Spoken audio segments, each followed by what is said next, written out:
Welcome to Spoken Synergy, the podcast. This is where we talk about where creativity and intuition are adding magic to people's lives. We are filming today on Wanjerabara country, where we pay respects to the elders past, present and emerging. I'm here with Ryan from Mountain Peak Media today. He is our technical genius in the background. And today we have the beautiful Glen Pittock here from Cubia to talk to us about sculptures, to talk to us about all sorts of other things, including online scenarios and NFTs, which I don't even know what they are. Sure, most people don't. Yeah, we're going to get into them. How are you feeling? Feeling good, and good morning. Good morning. I was actually going to just burst straight off into a tangent, actually, Okay, straight away. let's do it. Just about, so last week I was thinking, the podcast is coming up, and I was like, am I feeling a little bit nervous about that? And then I kind of it's really interesting, because last night I quickly flipped through Stevie's podcast, and Stevie on, was that a few weeks ago? That was a few weeks ago, yeah. And Stevie actually opened up into a tangent, pretty much exactly what I was thinking of opening up with, about nerves and excitement, which is really strange. But mine was a little bit different from his, because his was like he had the experience with an Australian athlete that explained to him the difference between your body kind of recognising nerves as being nerves and it should be excitement. And I had a similar experience when I was going into university in 2015. I was really nervous about going into this course. So I was given a scholarship to go into this course by Laureate University, and a whole bunch of new people, new things, all the chaos of rolling into new opportunity. And then went and did the first day and came out just absolutely fucking pumped. And I was driving home on the way home, and I was like, what was I even nervous about? And then I kind of had in that moment a bit of a realisation that the nerves really are just your body just kind of reacting to the excitement of the opportunity.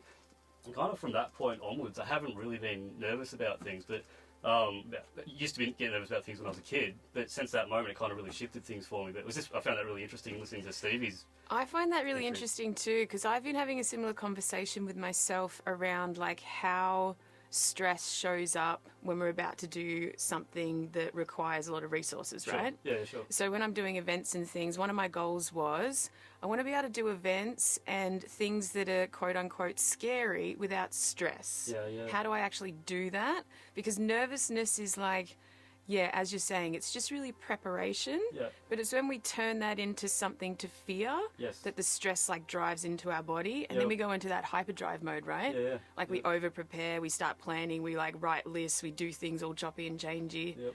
And there's an element of that that is about time. Sure.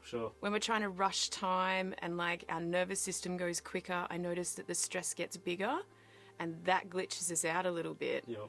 But we don't need that stress. No, we don't. It's trusting the process and just arriving there and banking that it's all going to go well. Yep. And then I just make sure that I'm rested and fed well and all those things. That's the key part. When I identify that quickness in the time, I go, nah, I'm just going to breathe. Doesn't matter if I'm late, doesn't matter if it's not going to go well, all that stuff, and I just disengage. It's a really cool conversation, because then you can face things that are confronting or big or exciting without needing to fear them. Yes. Yeah. Definitely. It definitely assists in supporting pushing your comfort zones and pushing boundaries and dissolving and things like that. So, So are you nervous? Or would you call... nervous, more kind of excited, really, because it's a cool thing that you guys are doing here. Watch a couple of the podcasts. Cool what Ryan's doing with Mountain Peak Media. It's just an exciting opportunity, really. So, yeah, cool. Yeah, in short. Excited to be here, and good morning. Yay, awesome. Good morning. This is going to be fun. So the place I'd like to start is you make incredible sculptures. Thank you. What's been your journey up to that point? If that's your artistic expression and something that you've put a lot of time and energy in, how did you get there? Kind of started basically as a kid. Wasn't really interested in school, but was interested in all the art subjects, and excelled really well at the art subjects. And it's really interesting because my brother was really good at school. He was rated in the top 0.1% of mathematics in Australia for both primary school and high school, and just absolutely excelled at school. But you didn't get that gene I just couldn't care less for school. Yeah. Okay. But all the art subjects and graphic subjects I excelled at.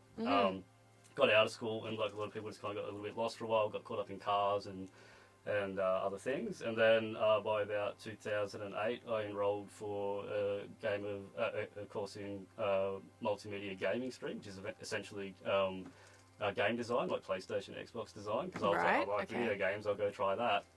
Did that at Victoria University, and that was my first introduction into 3D design, and took to that really well. I think they gave me, the first class that we had was a 2-hour class, and they gave us a 4-week assignment, and I finished it in that 2 hours, and I'd never touched the software before, and then spent the rest of the course, the 3D subject, teaching all the other students with the teachers how to use the software, and kind of disregarded the rest of the course because it was all programming stuff like that. And then the next really kind of relative big step was I picked up a graphic design gig for a national hardware manufacturer, just doing all their branding for all their products in Bunnings and across Australia and New Zealand, and managed 5 brands doing that. But as part of that job, the owner of the business challenged me to learn SolidWorks, which is a CAD design software package. Okay. And from there, we started designing things and getting them laser cut and water cut. So basically, just taking sheets of metal and laser cutting it, or using water. They can actually cut through metal sheets with water, which is really impressive. Like, they can cut through like 150 mil sheets with water. They can cut through. Right, how does that happen?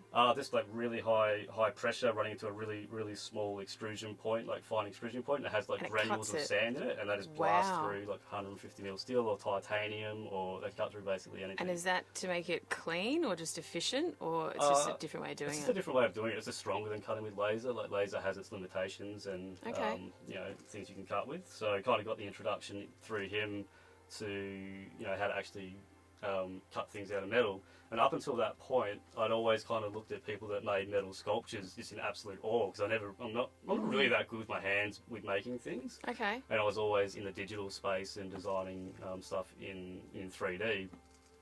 But yeah, always had this massive admiration for people that can make sculptures out of metal. So I'm like, how do they do that? And even today, you still look at people that make sculptures and all types of art and constantly look at them and you're like, how do they do that?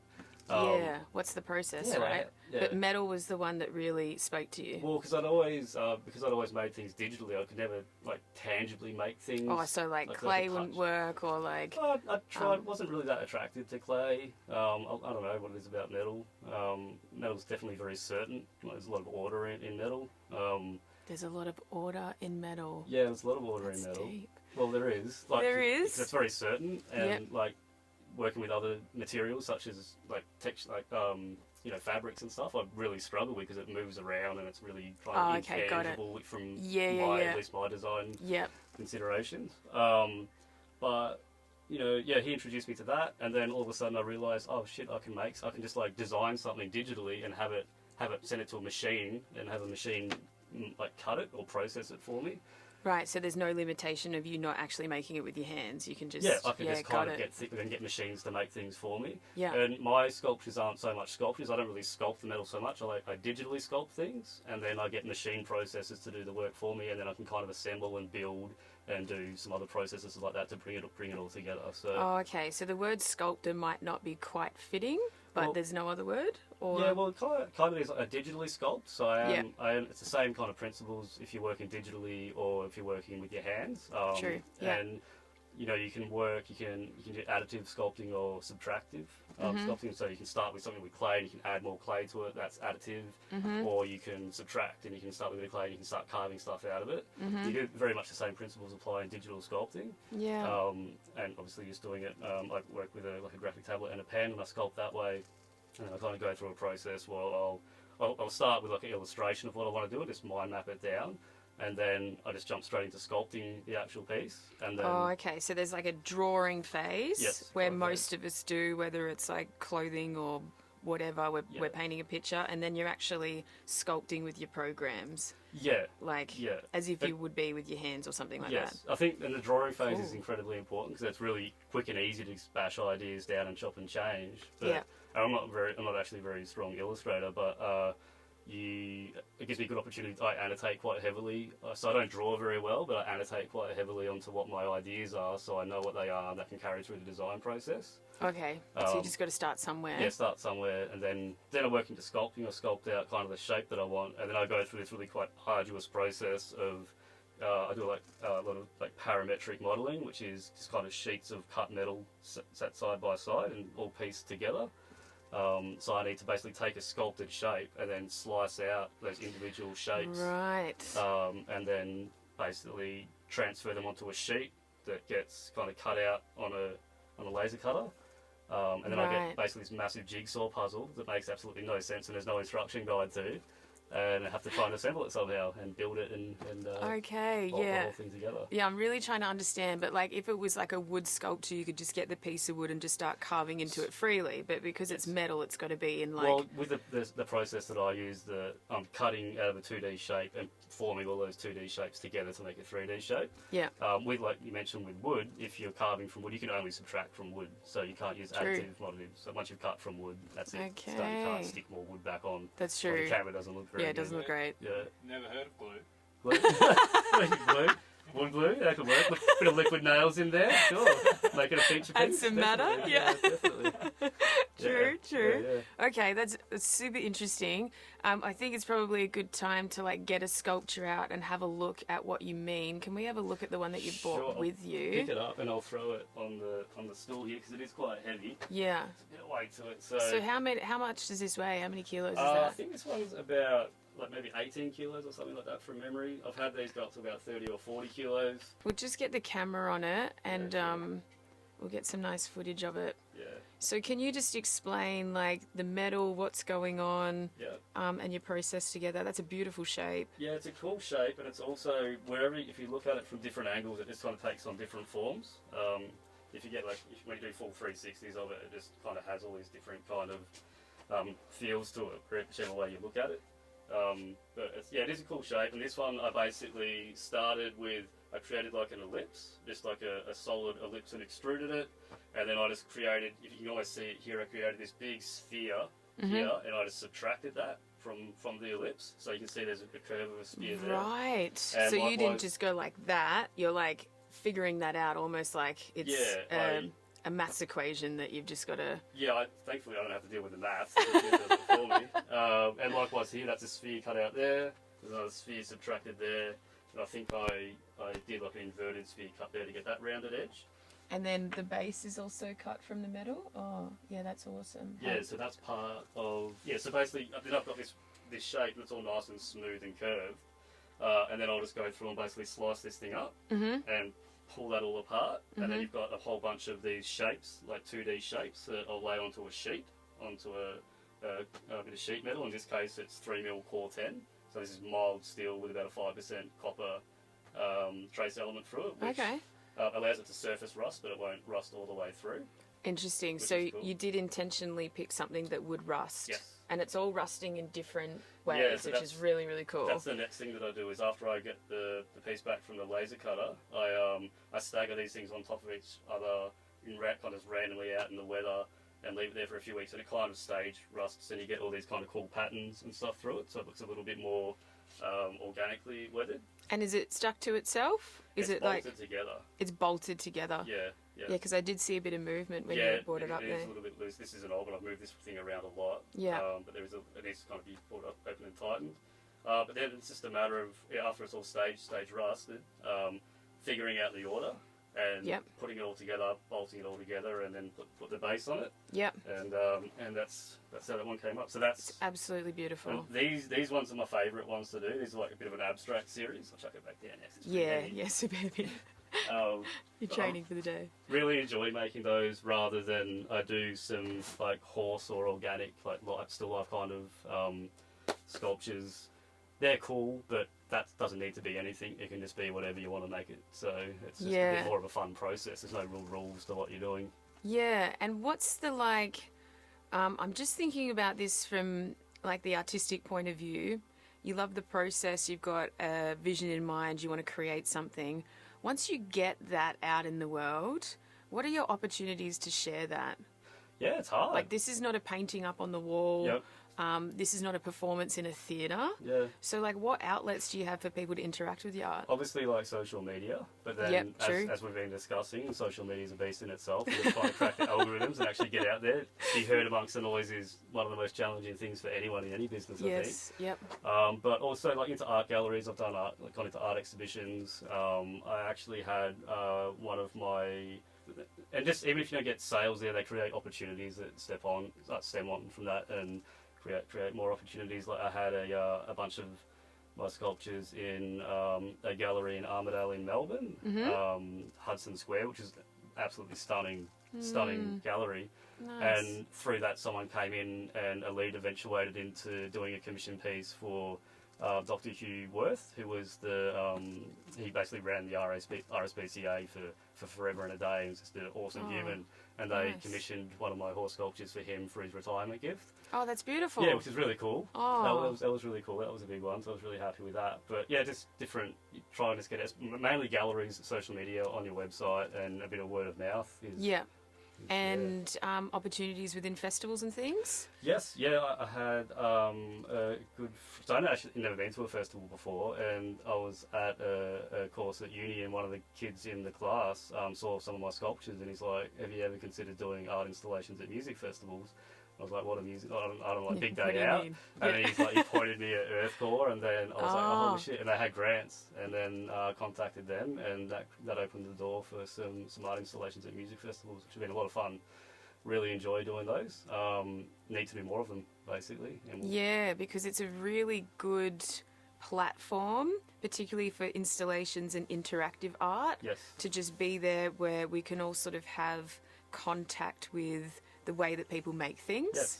And I think these festivals are really good at supporting that. Yes, they are. And putting resources towards it, because, Definitely. and then like your creativity's blown open a little bit, because you're like, thousands of people are going to dig the way that I've done it, the way that it looks, but also like what it might bring to their experience. Yes, yeah, exactly. And then it's like this whole other playing field, which is really, really cool. Yeah, it is really cool. And it's great that they give you the budget to do it, and it's kind of almost free range. In some instances, they'll give you a theme that you need to build to. Like, so for the Angana Bodhi installation we did, which is a big 7-foot tall meditating alien with chakra lights inside it, the theme was other worlds. Sounds awesome. Yeah, and so that was a cool project, and that was used with the same method, basically, but we kind of like spaced her out a little bit, and I'm sure Ryan will be able to bring up a picture of her when he can.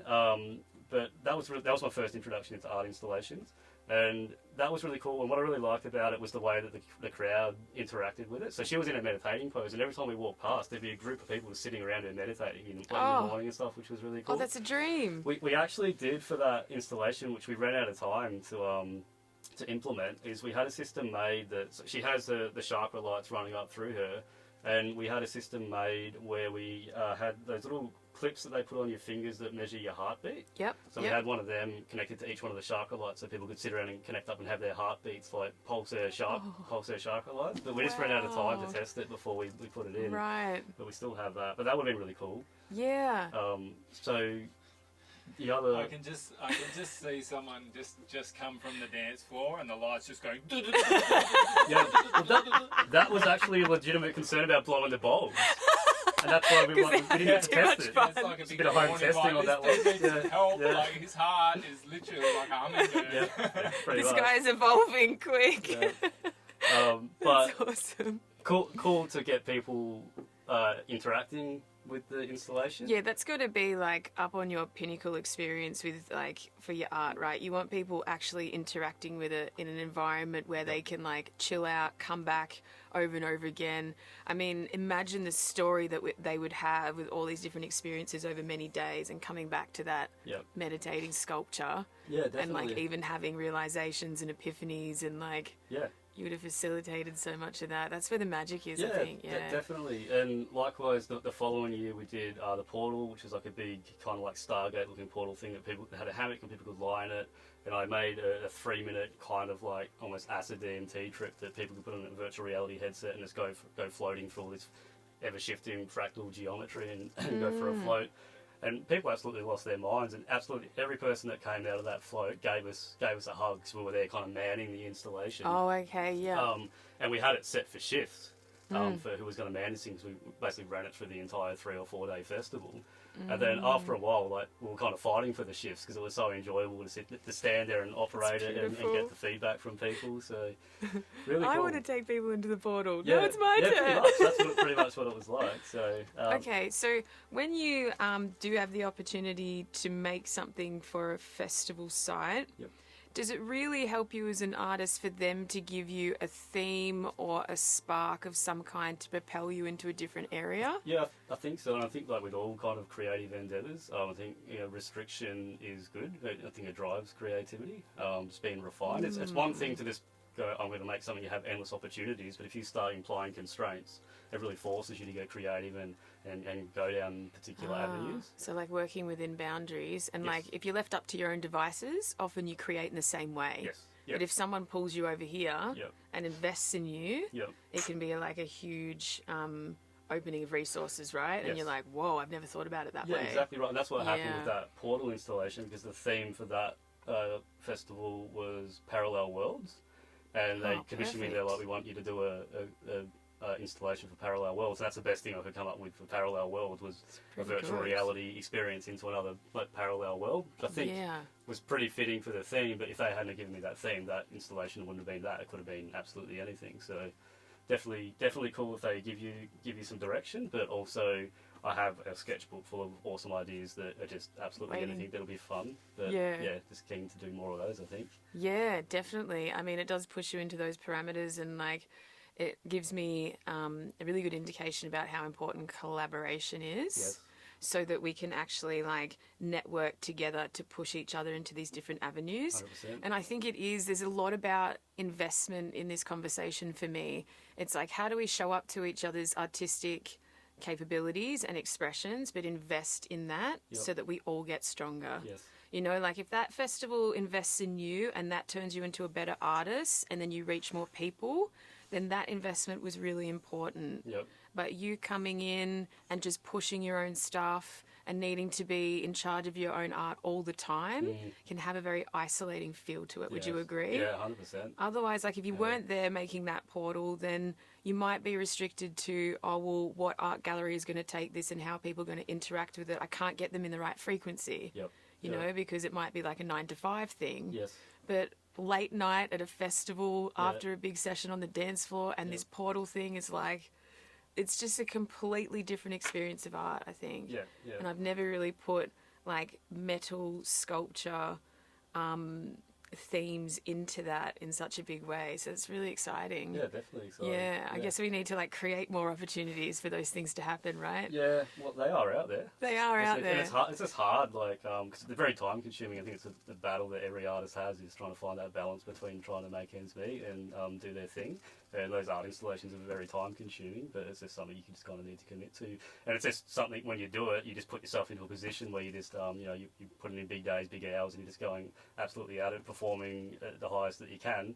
And that's just, sometimes it's just best to be in that space. Even though it can be taxing and can have, like, negative impacts on other parts of your life. But if you can find the balance and you can apply yourself, it's a good space to be in. Yeah, balance is key, right? Yeah, definitely. So speaking of balance, what else are you doing to complement those beautiful sculptures? And that's not your full-time job at the moment. No, it's not. You've got other stuff going on. Tell us about it. Yeah, well, my full-time job is I run a business doing 3D rendering stuff for architects and property developers. Can you explain what that means? Sure. So property developers or builders or anyone that's going to build a home and they want to sell their house before it gets built, because it's good to sell it before it gets built, so you start getting the money in and all of that.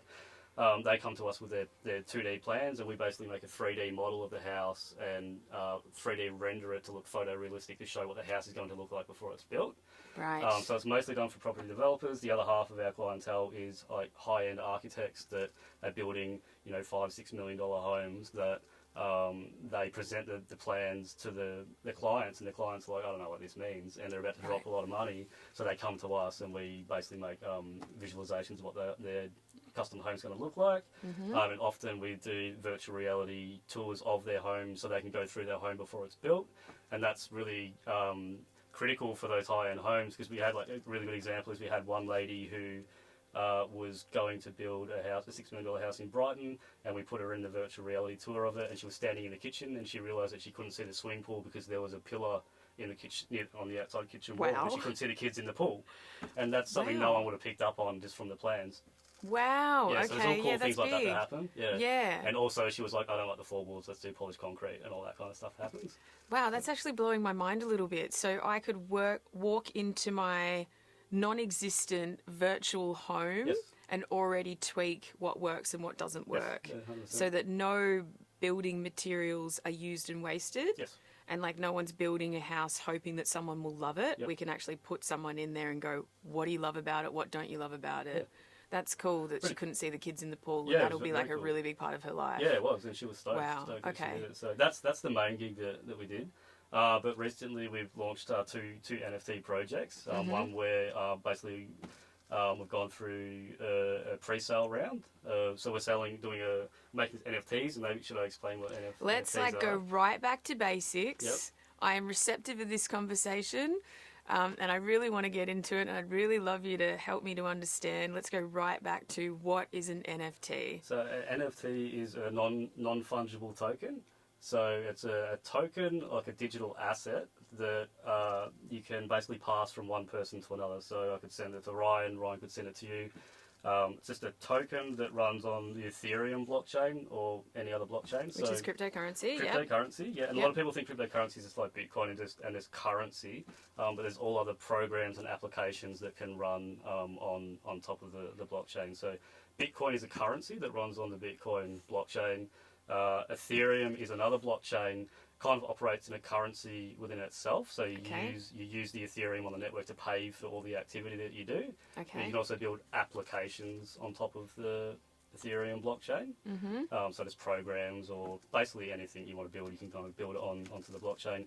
The real benefit about that is that the Ethereum blockchain is run by thousands and thousands of people around the world. So any transaction that happens on the Ethereum blockchain is verified by tens of thousands of people around the world, which is important. So it means if I make an NFT and I take a picture of this mug and turn it into an NFT, so this picture has an NFT token attached to it.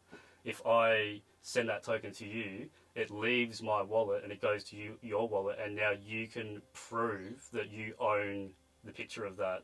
Okay, so there's transparency in the transaction. Yes. Like everyone can see your bank account and what you're spending your money on. Yes. So you would sell me a picture of that online? I could, yes. Okay, right. And then we would negotiate whatever price feels right? Yes, yeah. Okay. So, and then a lot of people will say, well, I could just there's a whole joke in the crypto community, it's right-click save. It's like, I could just right-click save that picture and I've got the picture. Right. And it's like, you totally could, but also you could right-click save a picture of the Mona Lisa, but it doesn't mean you own the Mona Lisa. So it's about the actual ownership of the token, and you verifying that you actually own the rights to that image. So with that example, because I've heard that example before. Yep. The Mona Lisa is a thing. Yes. You know, like a physical, tangible thing. So how can you make that like the token? Or you're talking about the actual physical artwork? You're saying that you can take a picture of the Mona Lisa, but you don't own the Mona Lisa. Yes, right. But the Mona Lisa is a painting. Yes. That the person who owns it could physically own it. Yeah. Whereas the NFT, the person who's right-click saved, and the person who owns it, in commas, sure, it's the same thing. It's just the ownership is different. Well, you own the original, and the other thing. So this is where you get into with the actual NFT tokens. There's actually utility that you can build into the token. So while at the moment everyone just perceives NFTs as digital art, and that's cool. It's not just about art. It's about music, or this overall ownership of anything that you attach to the token. And then when you start building in utility into the NFT, then so say for example, a standard utility that's built into most NFTs is royalties. So if I were to make this, or take a photo, mint this as an NFT and that's mine, I can say when I mint it that every time this NFT gets sold in the future, I get 10% of the cut, 10% royalty. So you've just scripted in like a contract. It's in the code. It's in the actual code. And it's on the blockchain, and it's just there forever. So if then I sell that to you, say sell it to you for $100, then $10 is I get the original, obviously $100, but $10 comes to me. If you turn around and sell it to Ryan, say for $1,000, then I get the $10. No, I get the $10. Oh. That's mine. I'm the artist. I created the NFT, so it's my royalty. I get it. So you sell it to Ryan for $1,000. $900 goes to you. $100 comes to me. Okay. And then Ryan turns around and sells it for $10,000 because it's an amazing picture of a mug. Ryan gets $9,000 profit. I get $1,000 profit. So how? I'm not the mug, right? You're not the mug. Yes. Just so that was clear. Yeah. So that's the basic. Am I the mug? What's happening? Because if I'm buying a picture of a mug for $10,000, mate, I've seen some crazy stuff. Can I just clarify a part of that as well? Yep. Like, how do you guarantee that you get that cut? It's just coded into the contract. It's coded into the contract, and it's on the blockchain. It's there forever. Okay. Regardless of wherever that NFT goes, whatever marketplace it's sold on. Yeah. I get a cut. It comes back to my wallet. It's so specified I in can the still contract. right-click and take a photo of it, but it doesn't have all that coded stuff in it. Doesn't have any of the royalty action. So can we like blow up the bigger picture of this? Yeah. Like, why would we be? Like, why are we going that way? Why is it important that NFTs are now in our world? And like, is there a purpose? Are we investing in independent art that's transparent and has a really big part of like how we're going to evolve somehow? Yep. Like, why are we doing this? Well, if you're buying into NFTs for investment purposes, which is what a lot of people are doing, and there's definitely a lot of overvalued stuff happening and a lot of craziness happening in the space, and there's a lot of scams as well happening, so it's definitely a thing. But it comes back to, like, at the moment, it's all really just perceived around digital art, but it's really about verifying ownership of things digitally on a secured blockchain network like Ethereum. So Ethereum is it's an absolutely massive network. It's going to play such a pivotal part in the internet moving forward. And if you can say that you own something and that's verified and backed by the Ethereum network, which is backed by tens of thousands, hundreds of thousands of people operating around the world, you can prove to anyone trustlessly anywhere in the world that you actually own something. So an example would be, like, I think we'll see a shift of like real estate ownership over to NFTs, which sounds a little bit wild, but currently, like, real estate ownership, like, how do you prove that you own real estate? It's held at a central point through whatever government or jurisdiction that you... Yeah, you got a piece of paper. Yeah, and they hold it, and they basically they're telling everyone that has it, and you're basically putting your trust into them. They're doing the right thing. Oh. Yeah, and this is the whole thing about cryptocurrencies. It's decentralized. So you're actually just trusting that piece of paper wires you back to something that's concrete if you ever needed to prove it. Yeah. But we don't know that for sure. Yeah, you don't know that. You're putting all your trust in them. And it's the same argument for Bitcoin is that right. with the banks, like so Bitcoin's a public ledger. So every single transaction that's ever happened on the Bitcoin network is available for everyone to see. And it's backed by the entire network. Yep. Versus your ledger and your bank account, your bank runs that for you, and you're putting all the trust in them that they're doing the right thing. And also you're putting your trust in them that they're securely locking down your funds, everything like that. So it's just a contrast between centralized and decentralized, and the benefits of decentralized starting to heavily outweigh centralized methods. And being able to verify ownership of something by a system that's backed and proven and trusted is incredibly powerful. And that's one example I've given of utility is the ongoing royalties, but you can build in other utilities into it. Like Gary Vee's doing his things where his NFT is a ticket to his events. So you rock up to his event and you just bust out your NFT, and then they'll scan it and they can prove, backed by the Ethereum blockchain, that you own that and no one else does, and that's a verified NFT, and you're walking straight into his event. Right, because if he sold a ticket to someone random, someone could break into that person's house, steal the ticket, give it to the next guy, and then someone could break into their car and grab the ticket. You really just have no idea what's going on. Someone just shows up with a barcode, but this is like guaranteeing that exchange has happened and it's all coded in there. For me, this feels like we're moving away from, I don't even know if it's like corruption and the unseen, but it's a little bit like we're moving into another playing field where we are just like free governance in a way, and we're trying to make it so that ownership is just there and it's transparent and it's seen, and it doesn't matter what we do with that. It's like if you buy a house, that's sort of like trusting that you actually buy that house and you own it. And then you buy all this stuff to put in the house. It doesn't matter if someone comes in, robs you, steals all your stuff. You'll never know where your stuff is. And it's just all this like hearsay, contractual stuff that means nothing.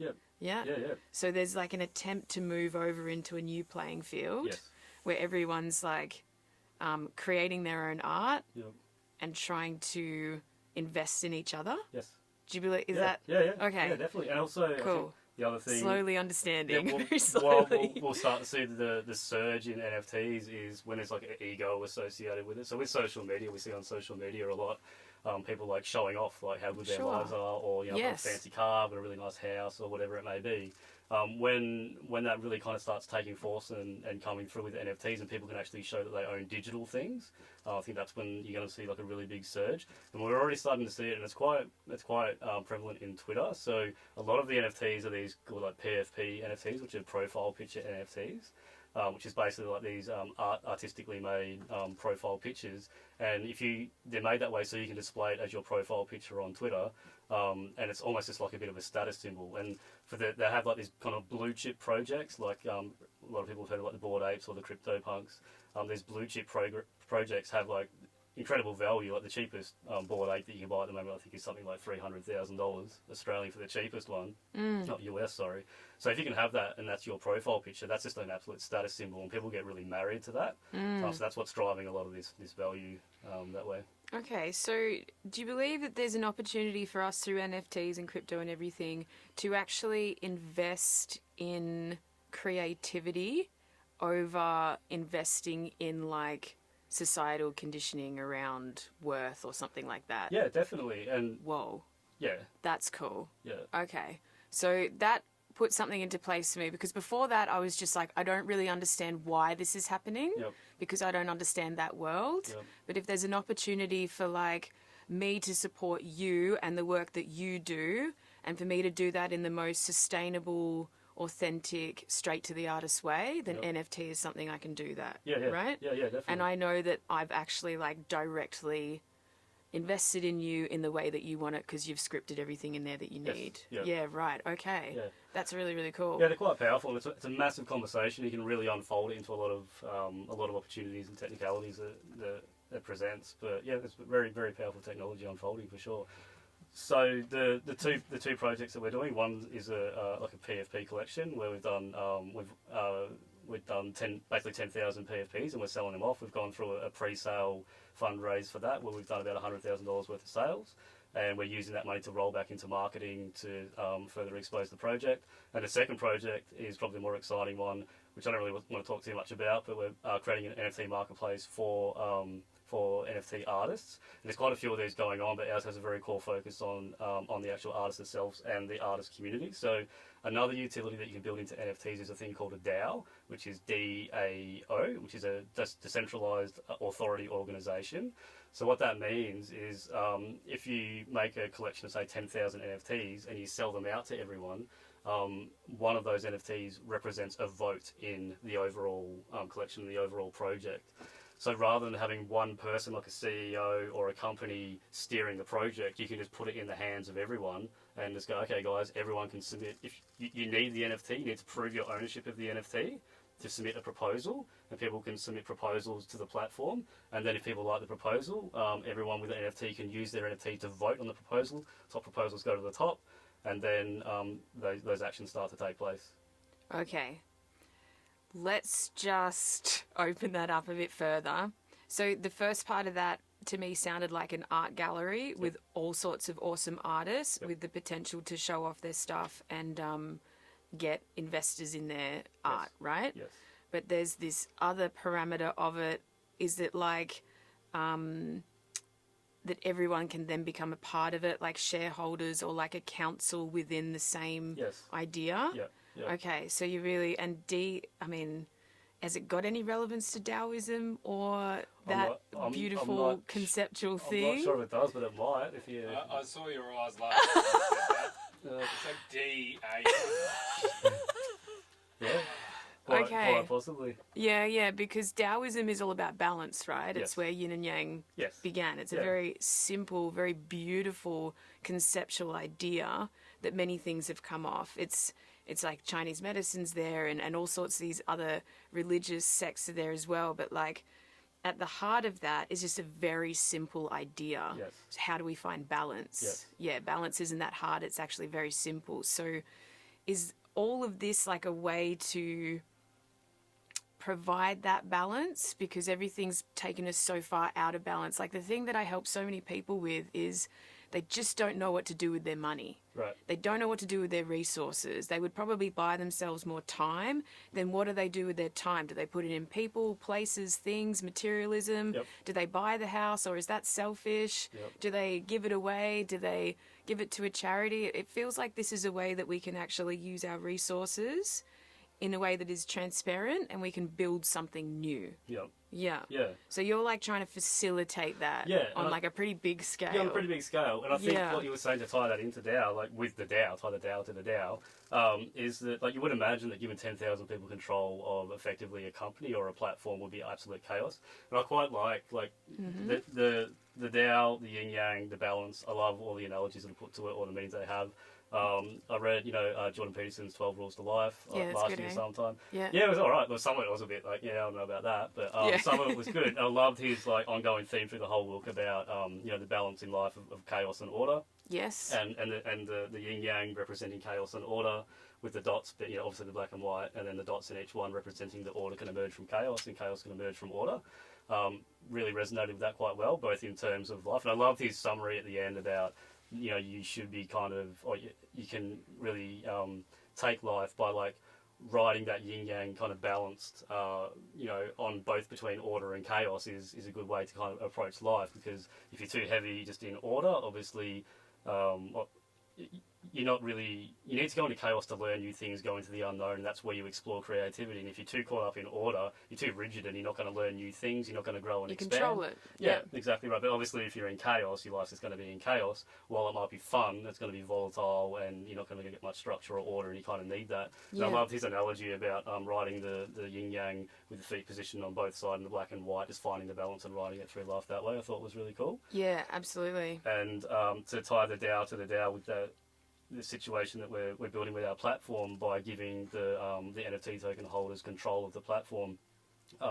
Obviously, it sounds like giving 10,000 people control of something sounds like chaos, but doing it through the NFT DAO, the decentralized organized authority organization, where it's all automated through the smart contract, and through that process, you'll bring order out of chaos and start directing the platform collectively. Right. So it seems like an incredible risk to give individuals power over a company. Yes.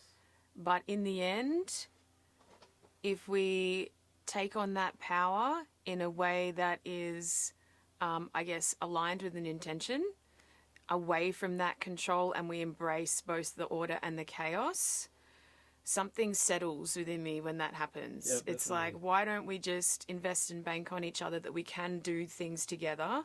And you're right, it's almost like, let's see how humans react to this complete open network and playing field. Yep. But it also, like, I have this feeling about trusting in humanity with it. Yep. It's like there's going to be scams, there's going to be mess, there's going to be people saying that they did something and right-clicking on the mug photo. Yes, but right in the end, it is actually facilitating more creativity, more ownership, more individuality, but more networks as well. Yes. Because it's accessible to everyone. Yep. It's like you'll never get to the meeting in the bank with all the CEOs. Yep. I mean, you might, but it'll take you a lifetime to get there, and it's going to be really hard. But you might not even get there. Yep. But if we just move our attention over to this playing field where we can actually like invest in each other, and there doesn't have to be that society conditioning status thing going on. Yeah, 100%. Yeah, wow. And we're, for that line, we're specifically targeting artists for the investment round. So we want to get these NFTs into as many we could just sell them to anyone, and you get like investors that'll come in and just try and buy them up for the financial gain. But we're specifically trying to target artists and or studios to get all these NFTs into their hands, into creatives' hands. So when it comes time for them to vote on the direction of the platform, you have a group of collective artists and creative people steering the direction of the platform.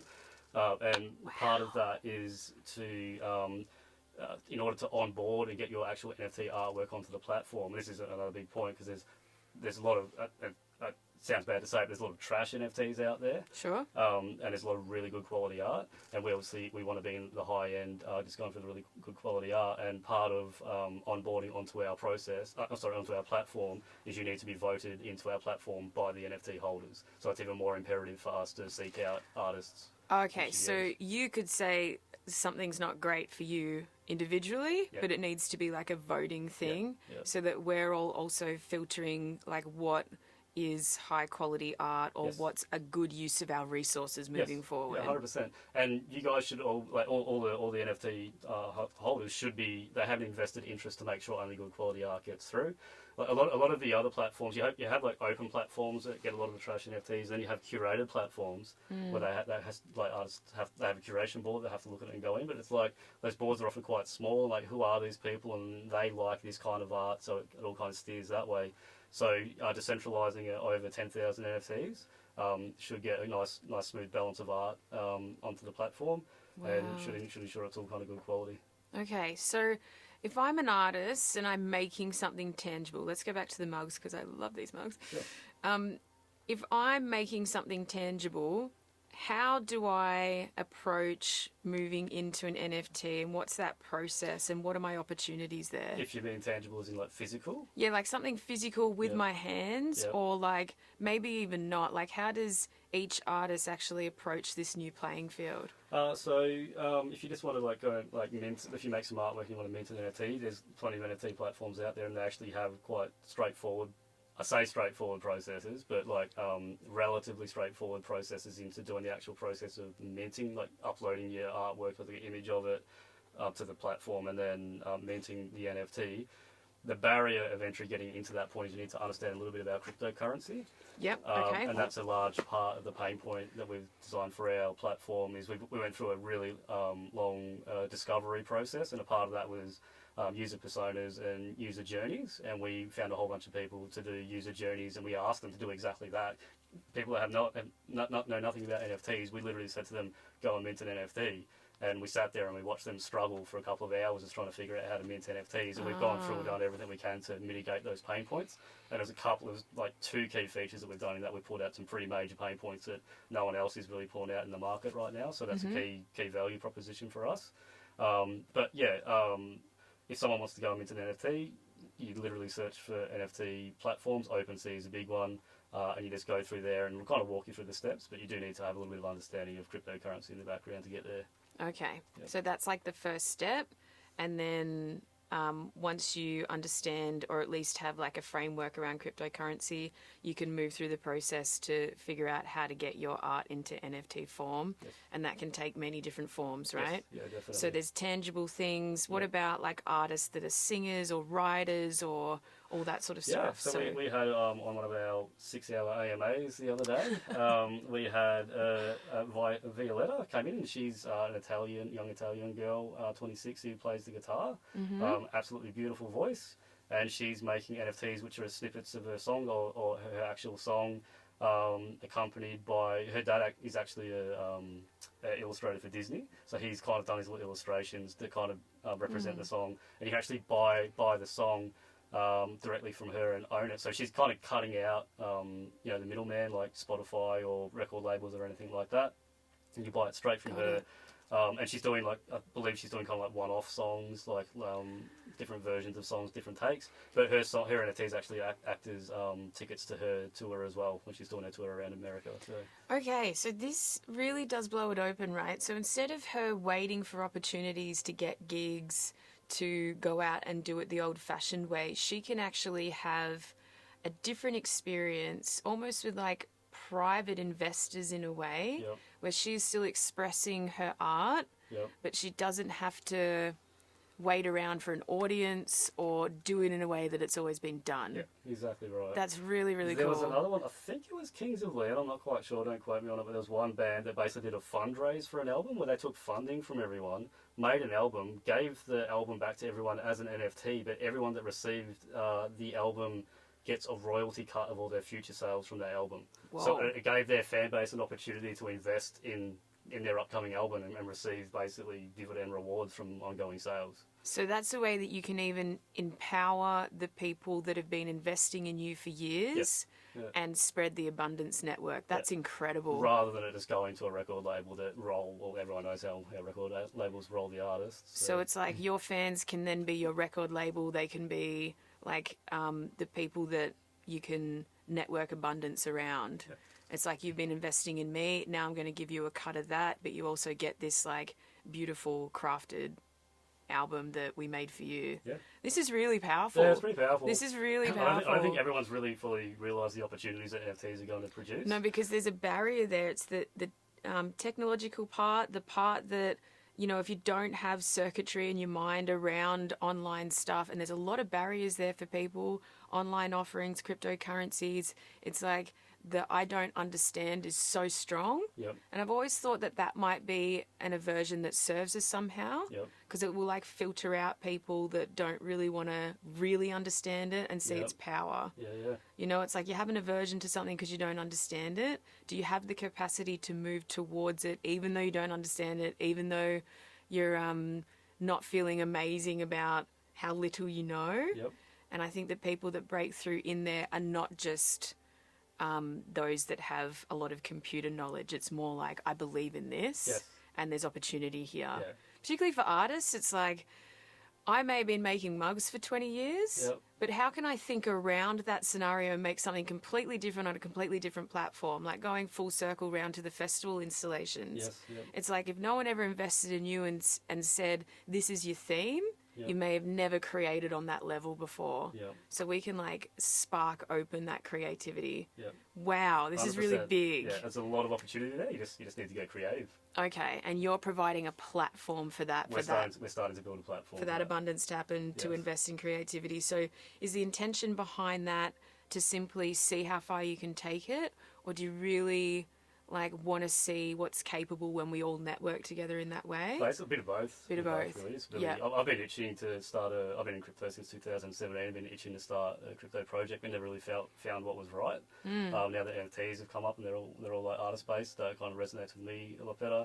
I love to build things. I love information systems, and I think just the platforms that are currently existing, they've got many flaws and many pain points that can be fixed. So we're going to address those, and we kind of really want to put the platform in the hands of artists and see what happens. And I think it could be a really good thing. Oh, this is just so exciting. Okay, I think that's most of what my consciousness can handle in one round. What we're going to do is we're going to take a break and we're going to set up for the big cosmic joke section. Cool. And I'm going to nail you a bunch of questions that remind us that we have no idea what we're doing. We're just going to have a bit of fun with it. Yeah, sure. So we'll take a couple of minutes break and we'll be back. Sweet, let's do it. Awesome.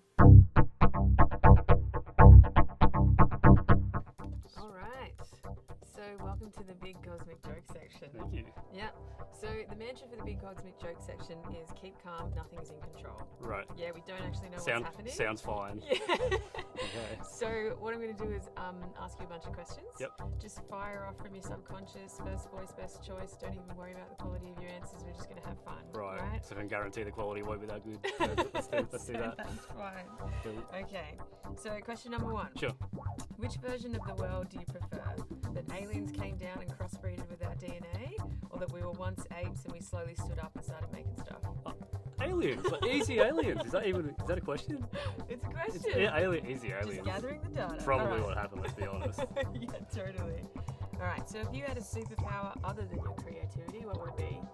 I think I would have time manipulation, because I feel like with time manipulation, I've been asked this question before, and I think if you can control time, then I could really pause time but operate time and get a whole bunch of people working for me to figure out everybody else's superpowers and then give them to me, and then I could just have everyone's powers and then I could fly and do the invisible stuff. So you would have the power to slow it down or make it quicker and stop it? Yeah. And then you can really just control everything, I think. Right. Yeah, definitely. Okay. And then you can have all. A little bit greedy, maybe. No, it's awesome. I love it. All right, so what's one advancement from the future that you hope happens? One advancement from the future that I hope happens? One that you'd like to pull into our reality so we can To make it happen in the future? Sure. Yeah, I guess, probably a bit cliche, but world peace would be really nice, because the world's getting a bit fucked up right now. It'd be really cool if we could sort our shit out. Yeah. Like, we don't really need to go down that road.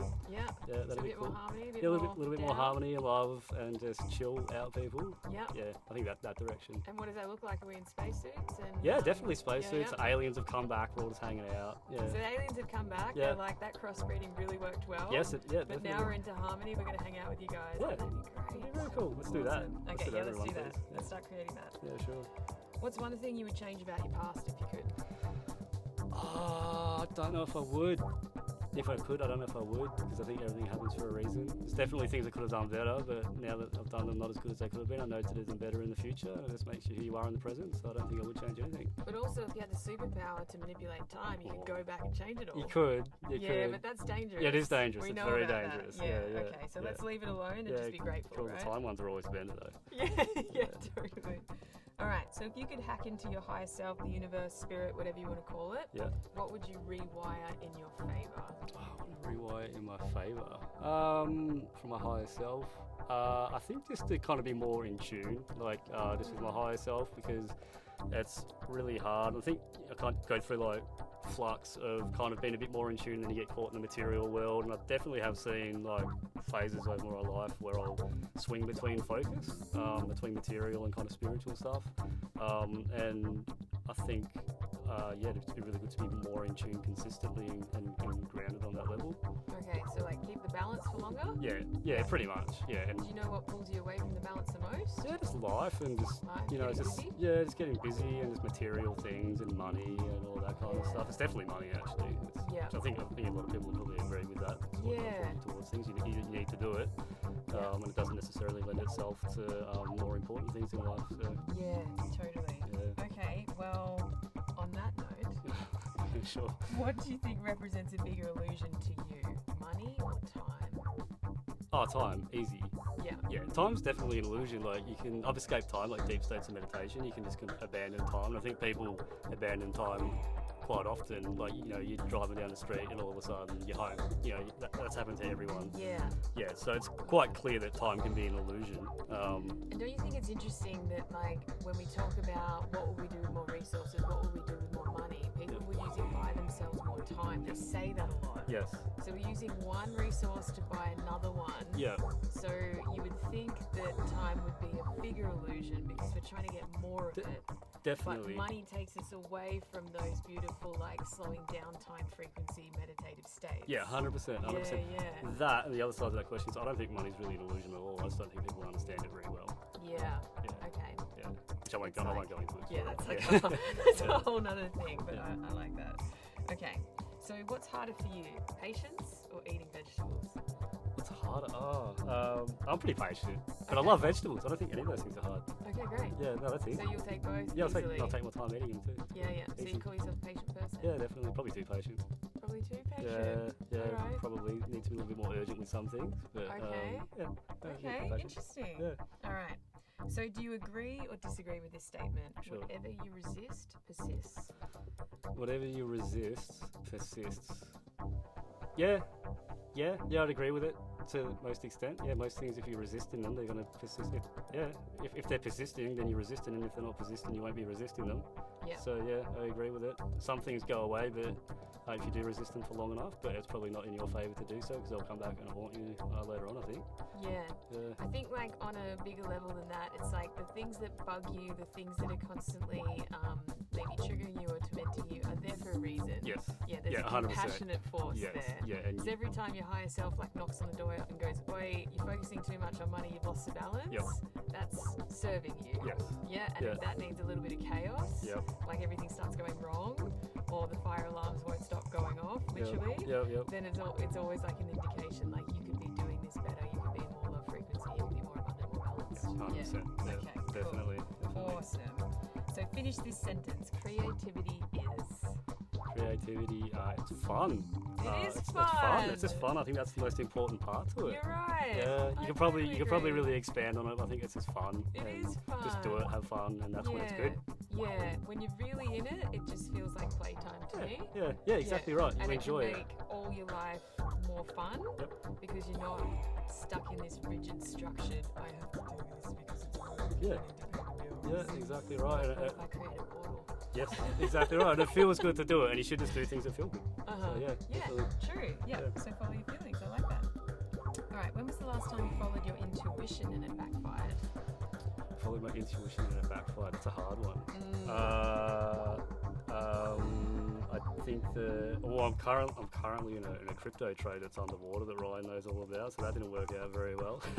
That wasn't necessarily so much intuition though. That was a bit more technical analysis. I don't know. That's a hard one. Do you use intuition when you're creating? Yeah, definitely, yeah.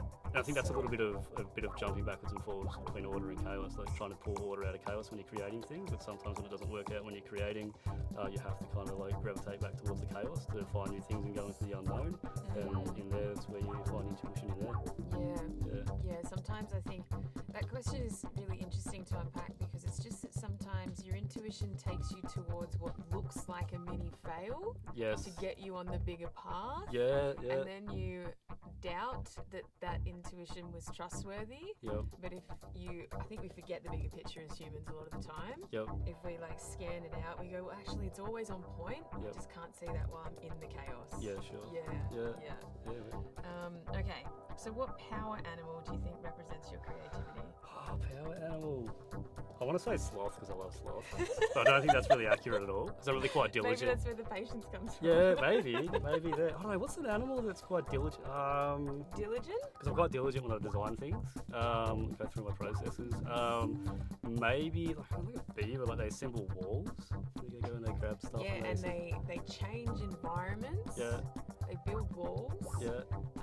They would be quite diligent, work hard. Yeah. Yeah. Which definitely do when I'm getting creative. It's exciting. You just push through and do it. It's weird. I don't want to say it's a beaver. That's not a very cool animal. But yeah. Beavers are really cool. I suppose they're kind of cool. Yeah, beavers are cool. All right, beavers are cool. Yeah, I'm a beaver. Beaver's my creative. Yeah, cool. Sweet. Beavers there we go. Awesome. Beavers. Okay, you're a beaver. Cool. Perfect. Sweet. Wonderful. Okay, that is our big cosmic joke Awesome. section. Thank We've you very nutted much. it all out. Thank you so much. Thank you for joining us here. It's been a really cool conversation, and thanks for helping me and Ryan and so many other people out there to understand a world that is just opening up, and it's a very difficult blueprint to like get into. So I think that's going to melt a lot of resistance. Thank you for your creativity and your art, of course. Yeah, likewise. Thank you. Thank you for Ryan from Mountain Peak Media. Always. This has been Spoken Synergy. Please remember out there that everything you do is your art, and we now know that we can open up the parameters of what that art can be and how we can share it with the world and invest in each other. So I hope you go out there and make something beautiful today. Thank you so much. Thank you very much to Wanjerabara Country, which we're coming to you from today, and I love you all so much. This is Spoken Synergy. Cheers. Thank you. That was fun. Great.